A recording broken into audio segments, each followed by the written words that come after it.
खूनी मंडे, एक माँ की कहानी। इस कहानी में एक माँ की ममता, एक बच्चे की रहस्यमय मौत और एक सोमवार की रात का खौफनाक सच छिपा है। सोमवार का दिन था, बाकी दिनों की तरह ही सामान्य, लेकिन उस सोमवार ने नीलिमा की ज़िंदगी को हमेशा के लिए बदल दिया। ये शब्द आज भी नीलिमा की रूह को हिला देता है। नीलिमा एक अकेली माँ थी जो अपने 8 साल के बेटे आरव के साथ देहरादून के पास एक छोटे से कस्बे में रहती थी।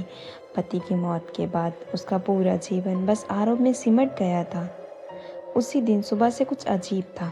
आरव बार बार कह रहा था, माँ स्कूल मत भेजो, आज मत भेजो, आज सोमवार है। नीलिमा ने सोचा शायद कोई बहाना कर रहा है। उसने डांट कर स्कूल भेज दिया, पर क्या पता था कि ये उसका आखिरी डांटा होगा। दोपहर 1:15 बजे नीलिमा के मोबाइल पर स्कूल से फ़ोन आया। मैडम, बहुत अफसोस की बात है, आरव अब नहीं रहा।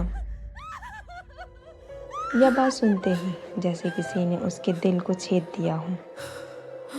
स्कूल वालों का कहना था कि ये लंच के दौरान वॉशरूम गया था, लेकिन वापस नहीं आया। जब ढूंढा गया तो वो स्कूल की छत पर एक कोने में मृत पड़ा था। आंखें फटी हुई, चेहरे पर डर का भयानक भाव था।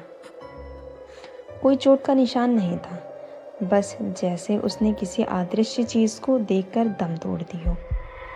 अगले सोमवार आरव के कमरे में रखा उसका फ़ोटो अपने आप नीचे गिर गया। शीशा चटक गया और कमरे में अचानक ठंडक बढ़ गई। एक कोने से किसी बच्चे की धीमी सी आवाज़ आई, माँ, मैंने कहा था ना, मत भेजो। नीलिमा बुरी तरह से डर गई। लगा कि उसका दिमागी संतुलन बिगड़ रहा है, पर यह तो शुरुआत थी। अगले हफ्ते सोमवार की रात पास वाले घर की 9 साल की बच्ची की संदिग्ध हालत में मौत हो गई। ठीक वैसे ही, कोई निशान नहीं, आंखें खुली और मुंह से खून की कुछ बूंदें। नीलिमा समझ गई थी कि ये कोई संयोग नहीं है। उसने आरव का पुराना स्केचबुक निकाला।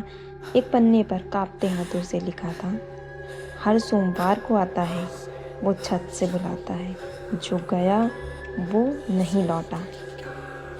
नीलिमा को याद आया, स्कूल की छत कई सालों से बंद पड़ी थी, फिर आरव कैसे गया?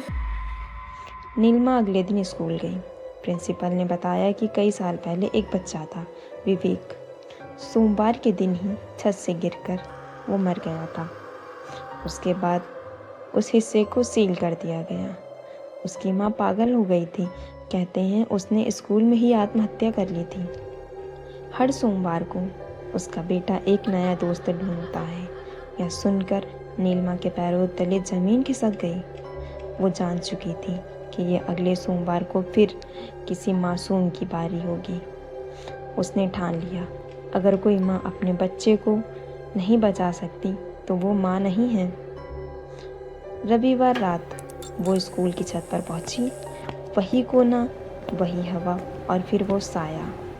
तेरा बेटा अब मेरा है, हर सोमवार एक चाहिए।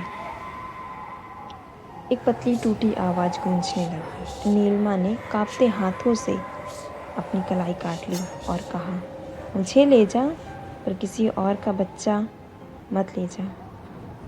अगली सुबह स्कूल की छत पर उसका शव मिला, पर चेहरे पर शांति थी। उसके बाद कभी कोई बच्चा स्कूल में नहीं मरा। कहते हैं अब हर सोमवार को कोई छाया आती है, वहाँ बैठती है, जो आने वाले बच्चों को देखती है, पर अब वो डराने नहीं, रक्षा करने के लिए है। कभी कभी कोई बच्चा कह देता है, आज एक आंटी ने मुझे ऊपर से देखकर मुस्कुराया, क्योंकि हर माँ में एक रक्षक होती है, यहाँ तक कि मरने के बाद भी।